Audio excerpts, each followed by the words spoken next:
makanya saya selalu bilang, ketika hati sudah tertaut, apapun masalahnya pasti akan selesai. Ya.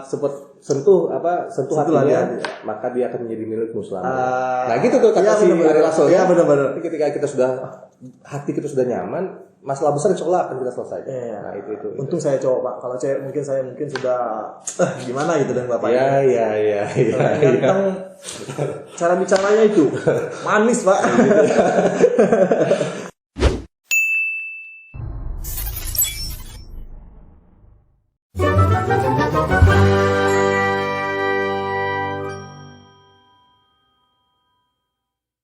Assalamualaikum warahmatullahi wabarakatuh.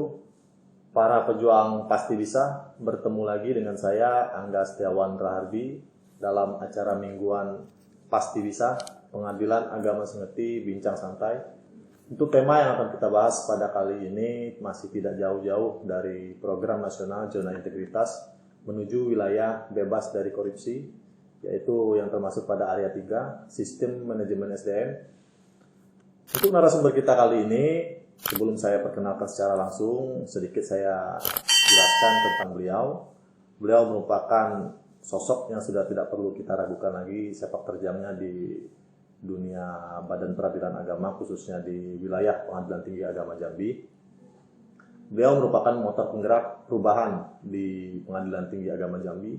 Walaupun motor yang beliau pakai motor matic lah ya, berjalan pelan-pelan, tapi pasti menuju perubahan yang lebih baik yang dapat kita lihat di Pengadilan Agama Sengeti, yang dapat saya rasakan. Beliau juga sosok yang muda, energik, sosok yang ganteng juga katanya, kata beliau, bukan saya yang bilang. Kalau masalah prestasi tidak perlu kita bahas lagi. Kalau kita bahas tidak cukup waktu 7 purnama Pak ya. Ya, ngalahin ADC. ADC kalah 7 purnama.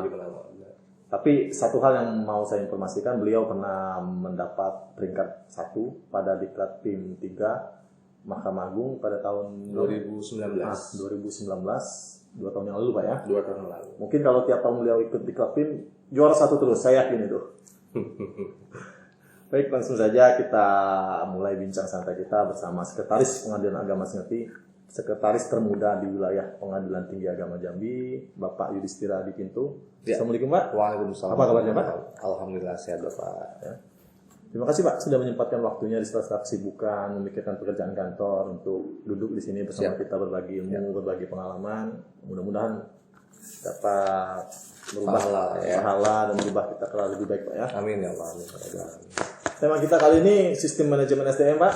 Ya. Kalau kita berbicara sistem manajemen SDM, pasti dalam menjalankan sistem itu ada unsur yang perlu kita jalankan agar sistem itu dapat berjalan dengan baik.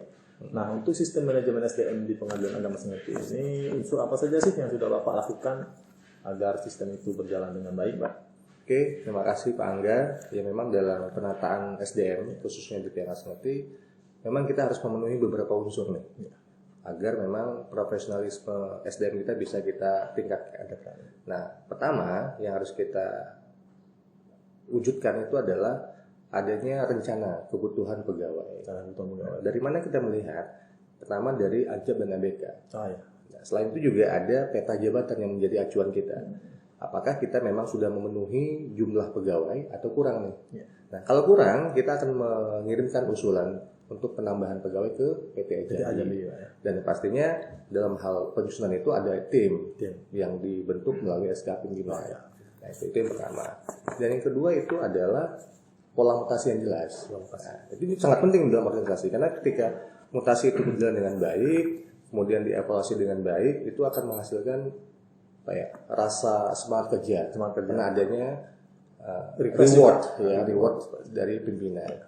Nah, karena dengan adanya mutasi internal, pimpinan akan merasa tidak ada ketergantungan kepada pegawai-pegawai yang ada di lingkungan. Kalau ada yang cuti, ada yang sakit atau berhalangan hadir, karena dengan adanya pola mutasi internal atau rotasi si pegawai yang lain bisa menggantikan, bisa membackup bisa membackup karena pernah mengalami pekerjaan yang sama. Nah, itu jadi tidak cemas lah. Dan nggak panik karena memang sudah ada pengalaman-pengalaman sebelumnya dari pegawai yang lain. Apalagi tuntutan pekerjaan kita sekarang banyak Pak ya. Sangat banyak sekali. Tidak sekedar menjalankan tupoksi aja Pak. Jadi kita multitasking nih. Diharapkan multitasking tidak hanya bisa di satu kegiatan saja itu. Nah itu dari sisi pimpinan dan sisi pegawai manfaatnya mutasi internal adalah pegawai memiliki kemampuan atau pengalaman. Jadi ketika dia diangkat menjabat jabatan yang lebih tinggi dari yang sekarang, dia punya pengetahuan untuk mengatasi kendala-kendala yang terjadi di bawah. Nah seperti itu, jadi bisa mementor bawahannya itu terkait bawah mutasi. Yang ketiga itu adalah pengembangan kompetensi. Nah itu juga penting karena memang kita sama tahu bahwa kemampuan orang berbeda-beda ya. Apalagi penerimaan di kita pun juga tidak spesifik nih. Sesuai permintaan dapat ini enggak. Artinya makanya dengan ada pengembangan kompetensi diharapkan pegawai bisa meningkatkan standar standar kinerjanya. Ya, standar kerjanya menjadi lebih baik lagi ke depannya. Dan juga relevan dengan PP nomor 11 tahun 2017 tentang manajemen ASN, bahwa memang pegawai harus mengikuti 20 jam pembelajaran untuk kompetensi pegawai. 1 tahun Pak ya? 1 tahun. Jadi memang apalagi badan diklat kita juga sekarang programnya bagus Pak ya, sangat aktif. Untuk diklat pun nggak perlu usulan dari kantor, mereka juga bisa ngurus sendiri. Karena memang Pusdiklat sangat aware, sangat peduli dengan kompetensi ini Pak ya. Di pegawai peradilan di bawahnya. Nah itu. Dan selanjutnya selain pengembangan kompetensi juga ada kita harus menetapkan perjanjian individu, penetapan kinerja individu. Karena dengan itu atas langsung bisa memantau seberapa tercapainya perjanjian kinerja yang dibuat di awal tahun di SKP nih. Jadi adanya korelasi antara indikator yang ada di SKP atasannya langsung dengan bawahan. Nah, SKP itu kan kita buat di awal tahun ini, Di awal tahun, benar. Nah, ada dilakukan seperti monitoring nggak Pak? Oh iya, kita melakukan per bulan bahkan. Per bulan. Setiap bulan kita akan menilai apakah pegawai itu sesuai target yang telah direncanakan di awal tahun dulu di SKP-nya itu. Dan di akhir tahun kita akan melakukan penilaian terkait dengan pegawai teladan, pegawai berprestasi. Sehingga kita mengharapkan adanya rasa saya ingin maju, meningkatkan kemampuan pegawai lain terpacu juga agar sama dengan pegawai yang terpilih tersebut. Nah, jadi terjadilah sistem kompetitif yang sehat. Jadi untuk memacu kinerja kawan-kawan juga. Untuk pengadilan agama sendiri juga. Pengadilan agama sendiri tentunya dan untuk PT Jambi secara keseluruhan.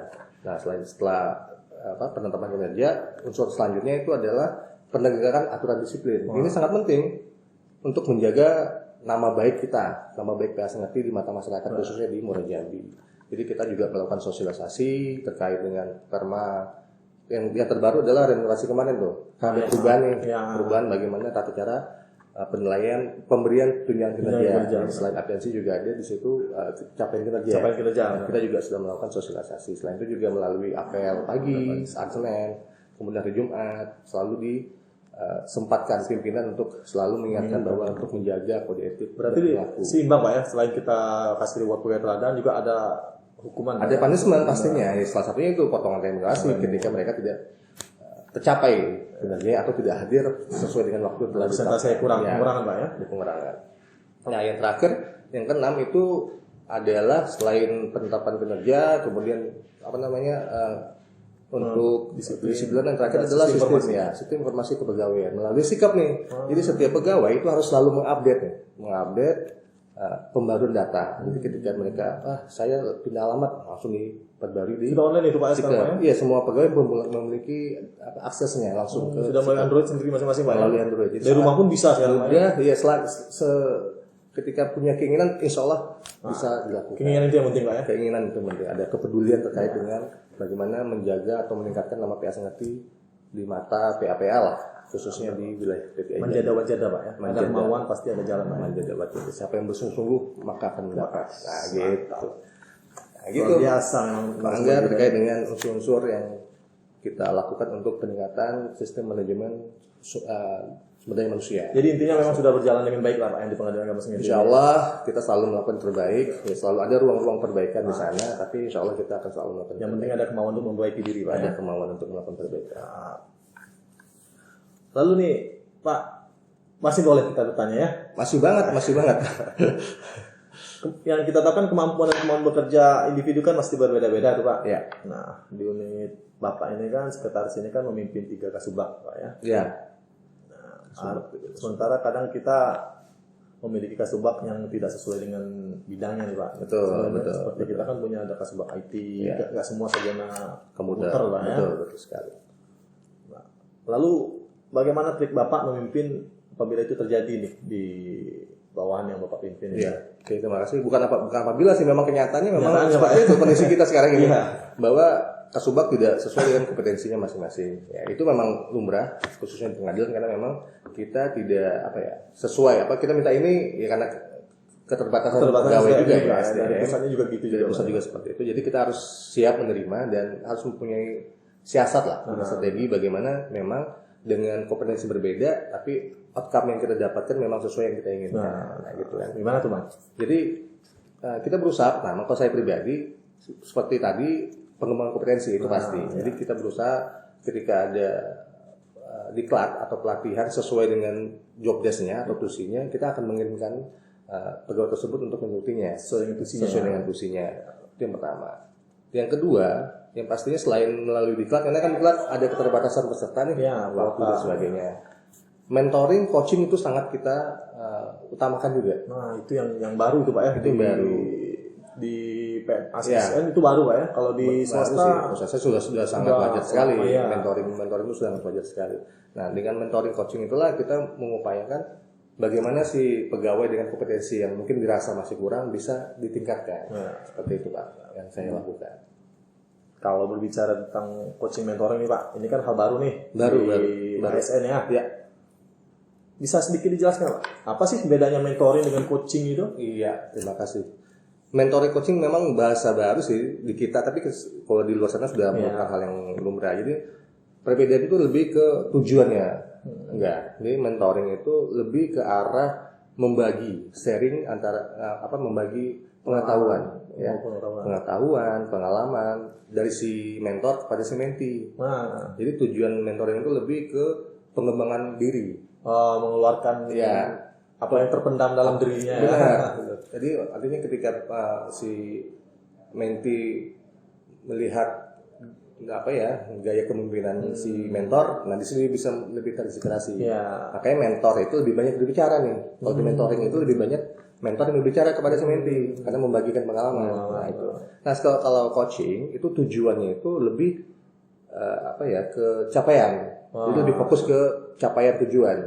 Artinya hasil. Artinya si coach terhadap si coach itu lebih sering mendengar, bertanya, seperti itu. Jadi setelah kita jelaskan, kita bagi pengalaman, si mentee menangkap apa yang harus dia berbuat, baru kita lihat hasilnya. Pasti kita evaluasi. Karena memang proses manajemen itu ada PDCA,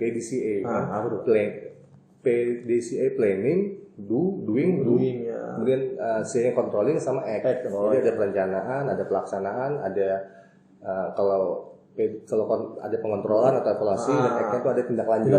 Jadi selain kita telah memberikan mentoring, kita juga harus melakukan evaluasi dan tindak lanjut. Nah itu yang kadang kita kurang. Sangat kurang. Kebanyakan kita di planning bagus, di pekerjaan bagus, pengawasan juga bagus, tindak lanjut itu biasa. Benar.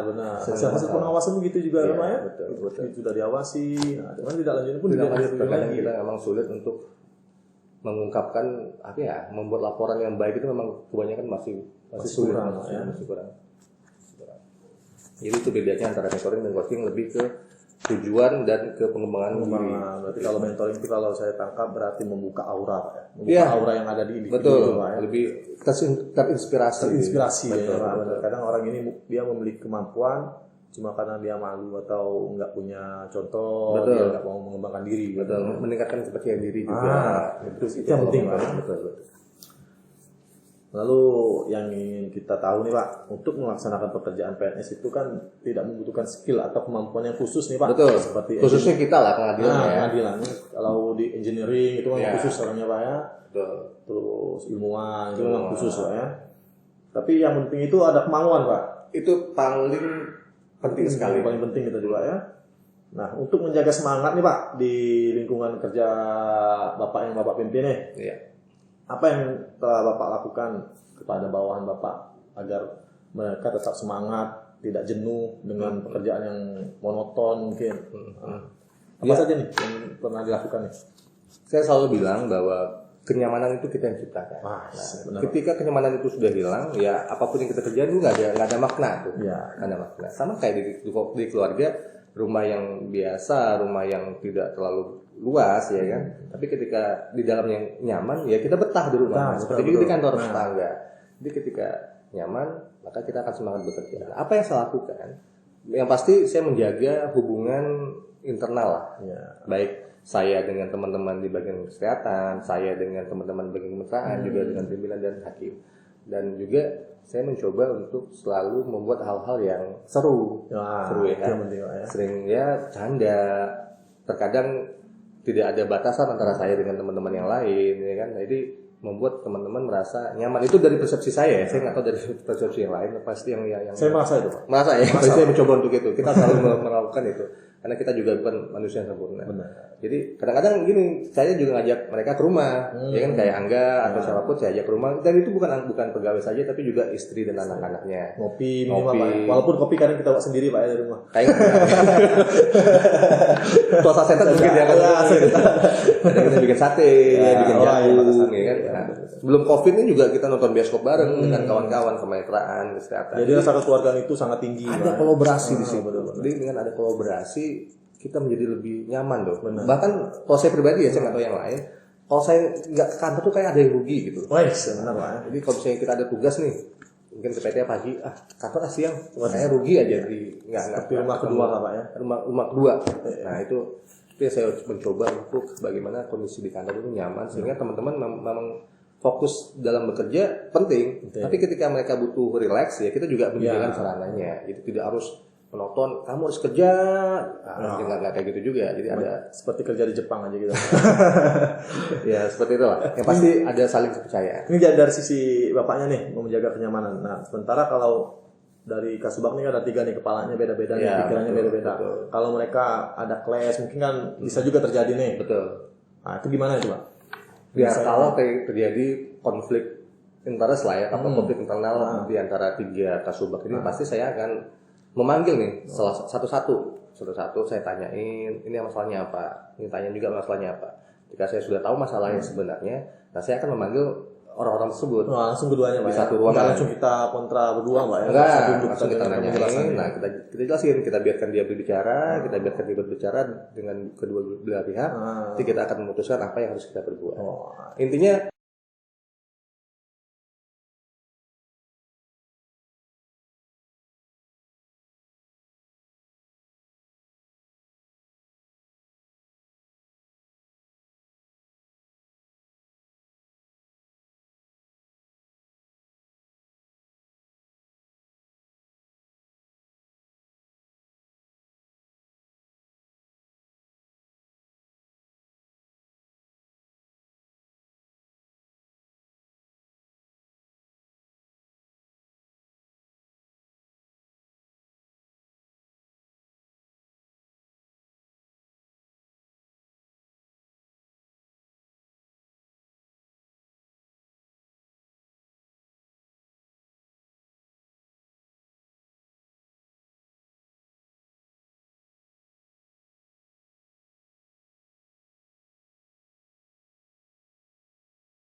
makanya saya selalu bilang, ketika hati sudah tertaut, apapun masalahnya pasti akan selesai.